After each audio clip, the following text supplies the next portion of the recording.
So, Assalamu alaikum. Welcome back to Basics in Education. Hope you all are doing well.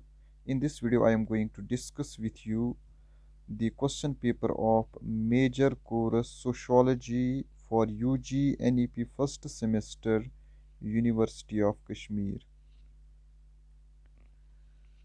तो आपको 2 घंटे का time दिया जाएगा ये पेपर लिखने के लिए। तो मैक्सिमम मार्क्स 100 रहते हैं और पास मार्क्स 36। तो पहले आप देखिए नोट क्या है। आपको सारे क्वेश्चंस करने हैं सेक्शन ओ ए और बी में, और सेक्शन सी से आपको खाली 2 क्वेश्चंस करने हैं। तो सेक्शन ए में आपको 8 शॉर्ट आंसर टाइप क्वेश्चंस पूछे जाते हैं, और आपको हर एक क्वेश्चन का आंसर विद इन 20 वर्ड्स लिखना होता है। 20 वर्ड्स मतलब क्या होता है, अगर एक लाइन में मानकर चलते हैं हम 5 वर्ड्स आते हैं, तो 5 इंटू 4 इज़ इक्वल टू 20। तो कम से कम 4 लाइन्स में, ज़्यादा से ज़्यादा 4 लाइन्स में इस क्वेश्चन का आंसर आएगा, इन क्वेश्चंस का आंसर आएगा। सेक्शन ए के जो हर एक क्वेश्चन का जो आंसर आएगा ज़्यादा से ज़्यादा 4 लाइन्स में आएगा। मगर शर्त यह है कि आप एक लाइन में 5 वर्ड्स लिखो, फिर उस हिसाब से 4 लाइन्स बनते हैं। लेकिन यहाँ पर ये बात याद रखने लायक है कि इन क्वेश्चंस का लिमिट जो है वो 20 वर्ड्स हैं। 20 वर्ड्स के अंदर अंदर आपको आंसर लिखना है। 20 words is equal to 4 lines. तो किसी क्वेश्चन का, इस सेक्शन की किसी क्वेश्चन का आंसर 3 लाइन्स में भी आ सकता है, 2 लाइन्स में भी, 1 लाइन में भी आ सकता है। तो एक वर्ड से फ्यू वर्ड्स तक भी इसका आंसर आ सकता है, तो घबराने की ज़रूरत नहीं है। तो अगर आपको ये इस तरीके का पेज होता है, तो आप क्या कीजिएगा, सेक्शन ए का पहला क्वेश्चन जो है, और फिर बीच में लाइन भी अगर आप ड्रा करोगे तो चलेगा। क्वेश्चन नंबर पार्ट 2 इसी सेक्शन का।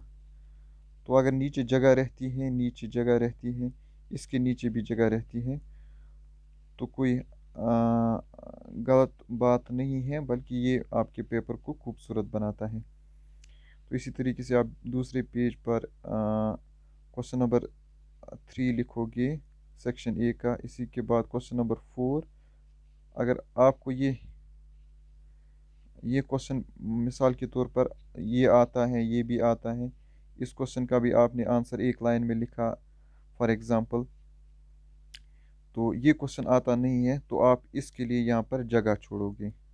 ये इसको खाली रखोगे, खाली क्वेश्चन नंबर ही लिखोगे। तो आप जाओगे क्वेश्चन नंबर 5 पर, अगले पेज पर, इसका क्वेश्चन नंबर 6। तो इससे जो ये है पेपर प्रेजेंटेशन जो बड़ी मस्त रहती है, बड़ी अच्छी रहती है। तो पेपर मार्किंग करने वाले बड़ा मुतासिर होता है, उससे कोई क्वेश्चन छूटता नहीं है मार्किंग करने के दौरान। तो बड़ी खूबसूरत तरीके से अपने पेपर को लिखना होता है, और विथ द पैटर्न सीक्वेंस के साथ, तो बेहतर रहता है। अब देखिए इस सेक्शन में आपको 8 क्वेश्चंस हैं, हर एक क्वेश्चन के 2-2 मार्क्स हैं। टोटल इस सेक्शन के 16 मार्क्स बनते हैं।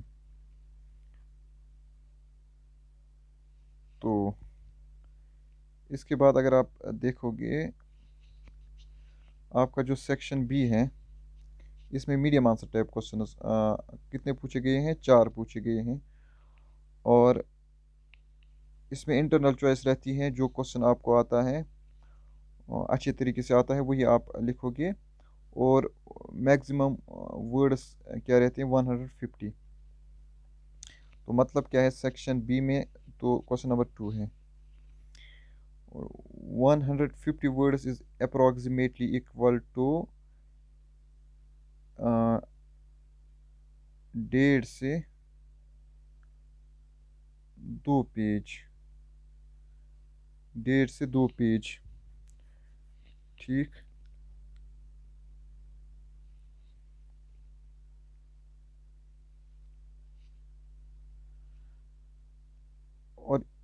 इसके बाद जो आपका सेक्शन सी है,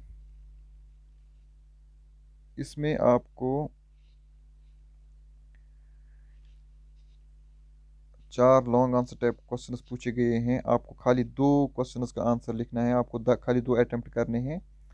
आंसर ओनली 2 क्वेश्चंस, और हर एक क्वेश्चन का आंसर आपको विद इन 400 वर्ड्स लिखना होता है।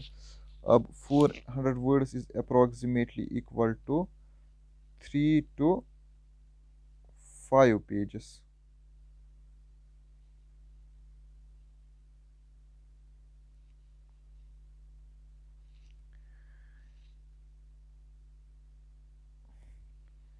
देखिए करना क्या होता है। फॉर एग्जांपल आपने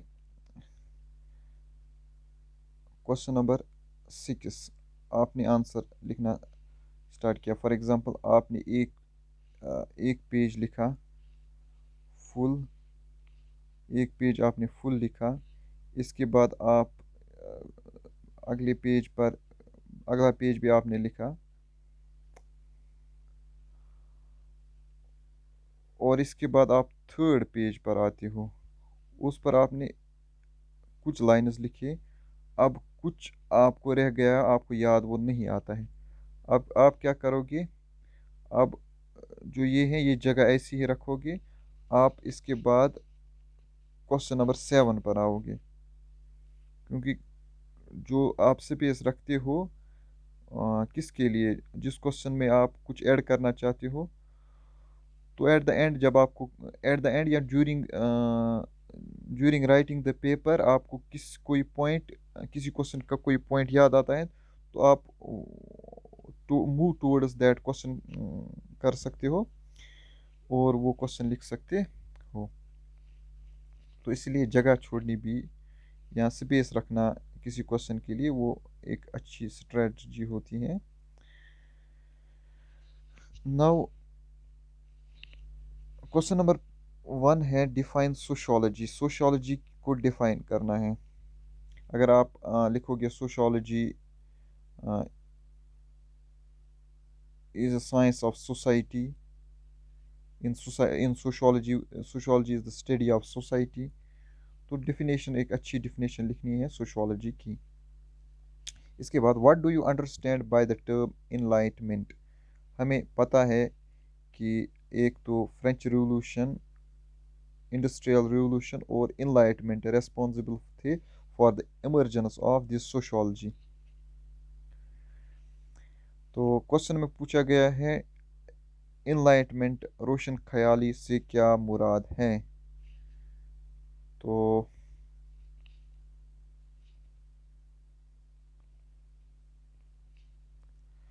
question number part 3, mention any 3 postulates of evolutionism जो थ्योरीज ऑफ सोशोलॉजी हैं या पर्सपेक्टिव्स ऑफ सोशोलॉजी। तो उसमें इवोल्यूशनलिज्म के क्या बताने हैं, आपको 3 पोस्टुलेट्स बताने हैं। Moving towards part 4 of question 1, what do you mean by the term conflict. Conflict से क्या मुराद है। तो सोशल प्रोसेसेस में आता है conflict, cooperation, accommodation, assimilation. Part 5, what is the difference between ascribed and achieved status. Ascribed और achieved status. Ascribed यानी बाय बर्थ जो हमें स्टेटस होता है, जैसे फॉर एग्जांपल हमारा जो कास्ट है, या अचीव्ड स्टेटस जो स्टेटस हम with the passage of life यानी विद द अचीव करते हैं during the course of our life. तो इनमें क्या फ़र्क है, एस्क्राइब्ड स्टेटस और अचीव्ड स्टेटस में क्या फ़र्क है। Next part 6, what do you understand by reference group. तो ग्रुप, जब आपने टॉपिक ग्रुप पढ़ा होगा और उसके टाइप्स पढ़े होंगे, तो उसमें आपने पढ़ा होगा रेफरेंस ग्रुप, जिस ग्रुप की हम नकल करते हैं।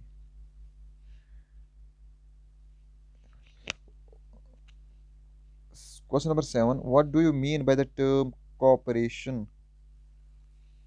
कॉपरेशन किससे कहते हैं? एक सोशल प्रोसेस है जिसमें क्या हम मिलजुल कर काम करते हैं, तो वो सोशोलॉजिकली आपको डिफाइन करना है। Mention any 3 agencies of informal social action, social control.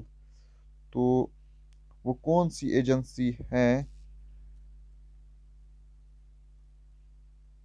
3 agencies का नाम बताना है जो हमें इनफॉर्मली कंट्रोल करते हैं, जो इनफॉर्मल सोशल कंट्रोल होते हैं, जो हम पर कंट्रोल इम्पोज करते हैं, जो हमें रेगुलेट करते हैं। तो इट मे बी फैमिली, एक एजेंसी है सोशल, ये सोशल कंट्रोल का। रिलीजन है। लॉज, लॉज आएंगे फॉर्मल में, आपको इनफॉर्मल बताने हैं। तो इसके बाद हमारे पास सेक्शन बी है। तो question number 2, right A short note on subject matter of sociology. Subject matter से मुराद क्या है? सब्जेक्ट मैटर कहते हैं हम सोशोलॉजी में हम क्या क्या पढ़ते हैं, उस पर एक छोटा सा नोट लिखना है। इसके बाद है discuss in brief the relationship between sociology and history. तो सोशोलॉजी एंड एजुकेशन भी पूछ सकते हैं, सोशोलॉजी एंड साइकोलॉजी पूछ सकते हैं, सोशोलॉजी एंड फिलॉसफी पूछ सकते हैं, लेकिन फ़िलहाल यहाँ पर आपको पूछा गया है सोशोलॉजी एंड हिस्ट्री। तो सोशोलॉजी एंड इकोनॉमिक्स भी पूछ सकते हैं। तो discuss in brief the relationship between sociology and history में क्या सिमिलैरिटीज़ हैं, क्या डिफरेंसेस हैं, क्या रिलेशनशिप है? रिलेशनशिप में similarities how one effects other. तो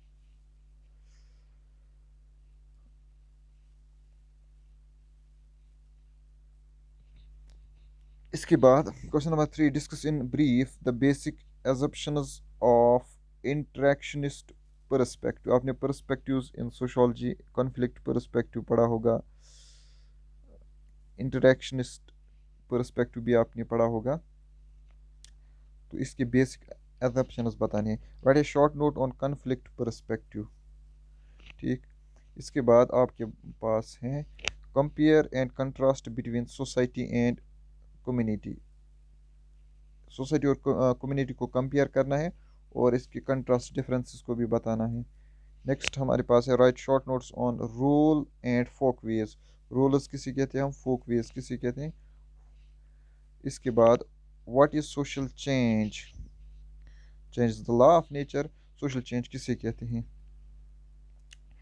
discuss in brief the types of social change. Types of social change बताने हैं। इसके बाद right a brief note on agencies of social control. Social control के एजेंसीज बताने हैं। जो ऊपर आपने इनफॉर्मल एजेंसीज लिखे होंगे तो वो आप इसमें ऐड कर सकते हो। तो moving towards this section C, question number 6, discuss in detail the role of industrial and French revolution in emergence of sociology. Sociology के वजूद आने में, एमर्ज होने में एक तो इंडस्ट्रियल रिवोल्यूशन, फ्रेंच रिवोल्यूशन और इनलाइटमेंट का अच्छा खासा रोल है। तो नोट लिखना है, डिटेल्ड नोट लिखना है, how they are responsible for the emergence of sociology. Question number 7, critically evaluate the functional perspective in sociology.